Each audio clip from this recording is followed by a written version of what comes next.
Institute of neuroscience কলকাतानि लुवाजी Mumbai 4 साल निउरोलॉजी निउरोसार्जारि निउरो rehabilitation ते निउरो physiotherapy रोगनि मानजाक Mumbai जुदा जुदा जोंजालनो तियै बोबाग्रा खर आगुलिनि प्रेस क्लाब कक्थुम पादा संचालायखा मेरा नाम क्रिस्टोफर जर्ब আমি কলকাতা থেকে 10-15 বছর আগে এসে গেছি ইংল্যান্ড থেকে। আমি নিউরোসার্জন, কিন্তু আমার স্পেশালিটি স্পাইন সার্জারি, মানে কোমর ব্যথা, ঘাড়ে ব্যথা, সব স্পাইন ইনজুরি, সব সব সব পেশেন্ট এরকম পেশেন্ট দেখছি।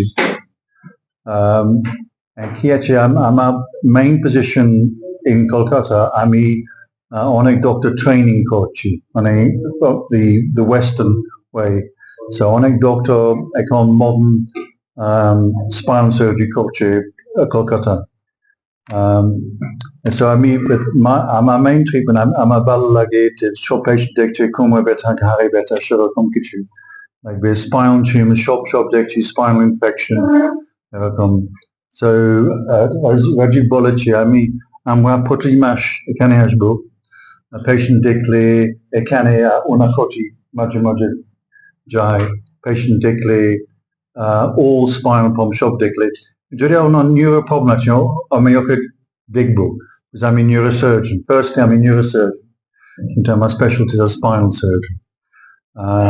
সব অপারেশন করছি, from the গলার সামনে, গলা পিছনে, পেটের সামনে, পেটের পিছনে, সব অপারেশন করছি। মডার্ন নিউরোসার্জারি, মাইক্রোসার্জারি করছি, ভালো রেজাল্ট হচ্ছে। ঠিক আছে, এটা আমার ফিল্ড। সো যদি কিছু প্রশ্ন আছে আমাকে জিজ্ঞেস করবেন। ঠিক আছে, আমি বলে দিচ্ছি। तो आयन के यूनिक हॉस्पिटल है क्योंकि सिंगल स्पेशलिटी सिर्फ न्यूरो है, सो न्यूरो से रिलेटेड सारी चीजें वहां होती है, सो दैट अलाउज अस कि वी कैन डू जो एडवांस न्यूरो की सर्जरीज होती है वहां कर सकते हैं। So right now we are the most busy center in doing deep brain stimulation all over India. Deep brain stimulation में ब्रेन में चिप्स डालते हैं, it's useful for Parkinson's, chronic pain, psychiatric diseases.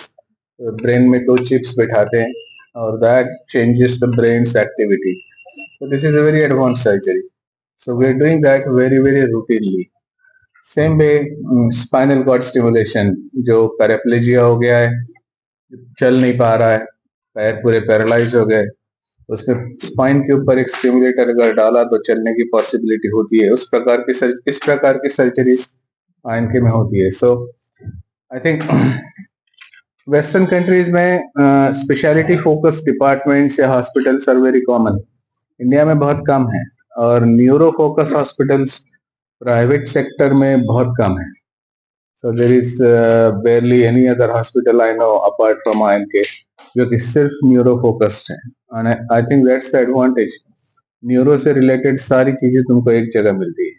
Mister Rajib divine touch, এখানে আমরা নিউরোর comprehensive care, অন্যান্য জায়গায় যেগুলো multi speciality treatment যেগুলো হয়, বিভিন্ন জায়গায় ফোকাস ডাইভার্ট হয়ে যায়, বাট পিওর মাল্টি স্পেশালিটির থেকে ইউনি স্পেশালিটি, যেখানে নার্ভের কম্প্রিহেন্সিভ কেয়ার, যত ক্রিটিক্যাল প্রবলেম থাকে, যেমন বিভিন্ন রকম, যেমন ডক্টর দেওগাঁওকর বললেন যে পার্কিনসনিজম, প্রচুর ইন্ডিয়ান পেশেন্ট আছেন যারা ভোগেন ওখানে প্রচুর, এটাই যে তাদের শেষ নয় এবং সেখান থেকেও যে লাইফটা আরো সুন্দর হতে পারে, সেটা একমাত্র নিউরো সায়েন্সে যতক্ষণ না আসছেন সেটা বোঝা যাবে না। এক, দ্বিতীয় হলো কি spinal trauma, spinal injury, doctor জারবার যিনি বললেন, ওনার 47 ইয়ার্স এক্সপিরিয়েন্স, এশিয়া ওশেনিয়া গ্রুপের মধ্যে ওনার থেকে আর এক্সপিরিয়েন্স কেউ নেই। টোটাল কমপ্লেক্স স্পাইন সার্জারি, যত রকম ডিফর্মিটি সার্জারি, সমস্ত কিছু, যারা মানে হাঁটতে পারে না ঠিক পেতে, বাচ্চা থেকে শুরু করে, দিনের বাচ্চা থেকে শুরু করে সেই সার্জারিও করা হয়। আর শুধু এই সার্জারিটা কম্প্রিহেন্সিভলি, নট দ্যাট কে আউট অফ দ্য রিচ, বা মানে আর্থিক দিক থেকেও যাতে এরকম না হয় কি পেশেন্টের অপারেশন হলো আর্থিক ক্ষয় হয়ে গেল, সেরকম নয়। টোটাল জিনিসটা আমাদের আইএনকে তে করা হয়, পুরোটাই আমরা করি। যত রকম ডেভেলপড কান্ট্রিজে যত রকম ভাবে সার্জারি গুলো করা হয়, সমস্ত কিছু এইখানে করা হয়। অল ইকুইপমেন্টস যেগুলো আমাদের দরকার আছে সেগুলো সবকিছু করা হয়। আমাদের কন্ট্যাক্ট পয়েন্টস হলো গিয়ে রাজীব বাবু, যেখানে কোনো সমস্যা হলে আমরা এখানে আসি প্রত্যেক মাসে স্যারের সঙ্গে। ডক্টর দেওগাঁওকরও আসছেন এখন দেখার জন্য এখানে। তো আমরা এখান থেকে যত সম্ভব পেশেন্টদেরকে আমরা সাহায্য করতে চাই। একটাই মেসেজ যে আগে নিউরো মানে সার্জারি বা নিউরোলজিতে এটাই বলা হতো যে নিউরো রোগ হয়েছে মানে ব্যাস সবকিছু শেষ, এখান থেকে নয়। এখন অনেক ডেভেলপমেন্ট হয়ে গেছে, অনেকটা আগে চলে গেছে জীবন। নিউরোর প্রচুর কমপ্লিকেশন নিয়ে লোকে এখন বিভিন্ন জায়গায় চলে যাচ্ছে, তো সেটাই আমরা এখানে করি। তো আমরা আগরতলাকে যেহেতু ভালোবাসি এর জন্য আসি, আমি স্যার আসেন, তিনজনেই আমরা আসি। প্রচুর পেশেন্টকেও আমরা দেখছি খাচ্ছেন, ভালো হয়ে যাচ্ছেন। তো আশা করছি যে আমরা আরো বেশি ভাবে হেল্প করতে পারবো, ত্রিপুরাবাসীকে আমরা আরো এগিয়ে নিয়ে যেতে পারবো। আর মোর দ্যান ওয়েলকাম, আপনারা সবাই যদি আইএনকে তে আসেন তাহলে কম্প্রিহেন্সিভ আরো ট্রিটমেন্ট গুলো দেখতে পারবেন। उसको और डैमेज ना हो और वो रिकवर हो, इसके लिए medicine, long term rehab, physiotherapy, some new advance therapies like brain stimulation, ये सारी चीजें देने से आउटकम अच्छा रहता है। पहली जो इमीडिएट ट्रीटमेंट रहती है दैट्स लाइफ सेविंग, लेकिन उसके बाद की जो लॉन्ग ट्रीटमेंट रहती है that is for better outcome of stroke. So you are right. I mean, immediately we cannot do anything. We are too far away. But once the patient is stabilized, can be treated in IMT.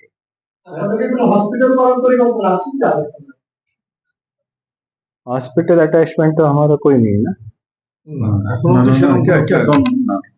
Surgery বা এগুলি হতো না, কিন্তু তখন আমরা by ফ্লাইটে বা কোনো না কোনো ভাবে পাঠানো হতো। কিন্তু এখন ইনিশিয়াল ত্রিপুরাতে অনেকগুলি হচ্ছে, নিউরো সার্জারি গুলি হচ্ছে, কিন্তু নর্মাল যে নিউরো সার্জারি কথা স্যার ওরা বলেনি, নর্মাল নিউরো সার্জারি এখন ত্রিপুরাতে পসিবল হচ্ছে।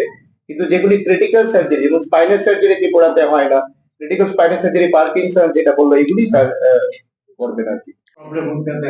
এটা মানে কি বিভিন্ন রকমের রোগ আছে, ধরুন একটা স্ট্রোক যেরকম উনি বললেন সেরকম একটা স্ট্রোক হচ্ছে, সেটা মানে অ্যাকিউট ফেজে। আরেকটা যেমন স্যার বলছেন পার্কিনসন, এটা দীর্ঘদিন ধরে। স্পাইনের সমস্যা, ব্যথা যেরকম হচ্ছে সেরকম জেনারেলি প্রোগ্রেসিভলি হয়, মানে দিনকে দিন ওটা আস্তে আস্তে অবনতি হয়, তখনই বোঝা যাবে যে জিনিসটা। এমন কারোর চলতে অসুবিধা হয়, কারোর হাত পা কাঁপতে শুরু করে, সেইগুলো। এই হলো কি ক্রনিক, যেগুলো দীর্ঘদিন ধরে হয়। যেগুলো অ্যাকিউট একদম হচ্ছে, যেমন স্ট্রোক একটা সব থেকে বড় এক্সাম্পল, বা মাথায় হয়তো ক্লট আটকে গেল, সেগুলো এমার্জেন্সি। তো এইগুলো কিছু এমার্জেন্সি আছে যেগুলো ইনিশিয়াল, যেটা বললেন যে ইনিশিয়ালি আমরা এখানে করার পরে তারপরে আমরা বাদ বাকি ট্রিটমেন্ট, কেন শুধুমাত্র একটা রুগীকে বাঁচালে হবে না, কারণ রুগীর সঙ্গে রুগীর বাড়ির লোকরাও সমস্ত রয়েছে। আমি রুগীকে চিকিৎসা করলাম, তারপর যদি বাড়ির লোকের কাছে বার্ডেন হয়ে যায় সেটা একটা প্রবলেম। এই জন্য রিহ্যাবিলিটেশন দরকার। একজন হুইল চেয়ারে বসে যদি থাকে মানুষ, সেটা কিন্তু কাম্য নয়, যে কোনো মধ্যবিত্ত পরিবারের জন্য কাম্য নয়। তাকে চলমান বানাতেই হবে। সেই জিনিসটাই আমরা আইএনকে করি, যেগুলো পরবর্তীকালে আরো অ্যাডভান্স ট্রিটমেন্ট লাগে, যেগুলো করলে পেশেন্টের আউটকাম ভালো হয়, যাতে পেশেন্ট একজনের কাছে নিজের কাছে বার্ডেন, সোসাইটির কাছে বার্ডেন যাতে না হয়, লাইফটাতে ঠিক মতো এনজয় করতে পারে।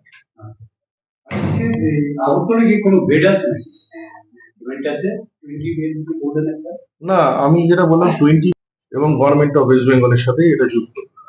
এবং এখানে যেহেতু এটা পিপিপি মডেল, আমাদের রেট অফ ট্রিটমেন্ট অলসো যদি অন্য হসপিটালের সাথে কম্পেয়ার করেন সেটা অনেকটাই কম। এবং এখানে আপনি বলতে পারেন নিউরোর যে কোনো মানে A to Z যে কোনো নিউরোর সমস্যা, মানে স্টার্টিং ফ্রম আপনার স্ট্রোক হতে পারে, বা নিউরো রিহ্যাবিলিটেশন হতে পারে, বা নিউরো সাইকিয়াট্রিতে যদি কারো যারা ভুগছেন, আমাদের এখানে 20 বেডের সুসজ্জিত একদম নিউরো সাইকিয়াট্রিক ওয়ার্ড আছে, ইনপেশেন্ট ওয়ার্ড, এবং ওতে আপনার শক থেরাপি বা এইসব ট্রিটমেন্টেরও ব্যবস্থা আছে। আর এছাড়াও আমাদের মানে ধরুন যেরকম অ্যাঞ্জিওগ্রাফি, যেরকম আপনারা শুনেছেন angiography of the brain, DSA যাকে বলে, এবং এন্ডোভাস্কুলার ট্রিটমেন্ট, কয়েলিং, এই সমস্ত কিছু আমাদের এখানে হয়। আর এর থেকেও ইম্পর্টেন্ট হলো আরো ক্রিটিক্যাল যেসব নিউরো সমস্যা যেগুলো আছে, যেগুলো অলরেডি স্যাররা বলেছেন, যেরকম ডিপ ব্রেন স্টিমুলেশন বলুন বা স্পাইনাল কর্ড ডিফর্মিটি বলুন, এই সমস্ত ট্রিটমেন্টই ওখানে আমাদের কম্প্রিহেন্সিভ একটা আন্ডার ওয়ান রুফ আপনারা পাবেন। যদি আমরা এখানে ডিভাইন টাচ ক্লিনিকের সাথে আমাদের অনেক দিনকার সম্পর্ক, এবং এখান থেকে প্রচুর পেশেন্টদের আমরা ট্রিটমেন্ট দিয়েছি এবং সাকসেসফুলও হয়েছি তাতে। এবং ডক্টর মিলিন্দ এবার থেকে আসা শুরু করছেন অন রেগুলার বেসিস, এবং যেরকম আগরতলাতেও ত্রিপুরাতেও এখানে আসছেন, এবং ঊনকোটিতেও উনি গিয়ে বসবেন, মানে এটাই আমাদের প্ল্যানে আছে। না, আমাদের তো আপনারা জানেন ওয়েস্ট বেঙ্গলে তো আয়ুষ্মান ভারত সেরকম করে লাগু হয়নি, কিন্তু আমরা অ্যাজ এ হসপিটাল আমরা CGHS, West Bengal health scheme, BPL, এদের সব ক্যাটাগরিতেই আমরা ট্রিটমেন্ট দিয়ে থাকি। না, ত্রিপুরা গভর্নমেন্টের ক্ষেত্রে আছে ওই Tripura health insurance for poor, যেটা ধাপসের আছে, সেটা আছে এখানে সঙ্গে। না সেরকম আমাদের কাছে রুগীও এসছে এবং ট্রিটও আমরা করে দিই। ত্রিপুরার কোনো পেশেন্ট তার কাছে শুধু আয়ুষ্মান কার্ড আছে, ঠিক আছে? মানে ধরুন ত্রিপুরা স্টেট ইনডেক্স ফান্ড একটা আছে, সেখান থেকে আমাদের প্রচুর পেশেন্ট আসে, আমরা ট্রিটমেন্ট করি। এটা ক্যাশলেস ট্রিটমেন্ট। আয়ুষ্মান কার্ড থেকে আমাদের 5 লক্ষ টাকা সেন্ট্রাল গভর্নমেন্ট ক্লিয়ার করে, আর 5 লক্ষ টাকা যেটা এখানে আইএলএস যেমন করছে, আইএলএস সেটা দেওয়া হয়। আদার্স ত্রিপুরাতে যে অনেকগুলো হসপিটাল আছে, কলকাতায় একটু হসপিটাল আছে, আপনাদের হসপিটালে কি সেই সুবিধা আছে? না আমাদের মানে ওয়েস্ট বেঙ্গলের পশ্চিমবঙ্গে কোথাও আয়ুষ্মান applicable আর না। ওখানে যেটা অ্যাপ্লিকেবল আছে ওখানে স্বাস্থ্য সাথী কার্ড যেটা আছে সেটা applicable। এটা তো ওয়েস্ট বেঙ্গলে। হ্যাঁ। প্রশ্ন হচ্ছে যে যাদের আয়ুষ্মান কার্ড আছে, না, ওয়েস্ট বেঙ্গলের মধ্যে কোনো হসপিটালে আয়ুষ্মান কার্ড অ্যালাউ করে না। তাহলে ত্রিপুরার পেশেন্টটা বেনিফিট না তারা পাচ্ছে হলো Tripura state index assurance fund আছে, ওখান থেকে চিঠি করে নিয়ে যাচ্ছে। Tripura state index assurance fund আছে, মানে ওর একটা রেফারেল একটা চিঠি থাকে এখান থেকে গভর্নমেন্ট থেকে, সেখান থেকে এটা ভাবস বলেন Tripura health insurance for scheme for poor. Poor patient. এটা গভর্নমেন্ট থেকে 1,15,000 টাকা দেয়। এখন তো এটা দেয় না, ত্রিপুরা সরকার দিতে চায় না। এখন যদি রেফার দেয় তখন অ্যাডভান্স ট্রিটমেন্টের জন্য। ত্রিপুরা সরকার যে গভর্নমেন্ট আগরতলা এজেন্সি থেকে কোনো রেফার হয় না। যদি রেফার হয় তখনই পাবে, আদারওয়াইজ পাবে না। আমাদের রেফারে এসছে এবং আমরা ট্রিটমেন্ট অ্যাডভান্স যেমন আগে হতো, আগে রেফারটা হতো, এখন তো স্বাদে ভরা ঘিয়ের সুবাস লংতরায়, কি ভালো খেতে। শুদ্ধ ঘিয়ের আবেশ ভরা লংতরায়, অপূর্ব সুগন্ধ, পুষ্টি ভরা ঘিয়ের খাবার, গাওয়া ঘি প্রিয় সবার, লংতরায়। একেই বলে বিশুদ্ধ ঘি। বিশুদ্ধ ঘি নাম মনে রেখো লংতরায়। লংতরাই ঘি রোজ খাবারে তোমাকে চাই। লংতরায়, লংতরায়।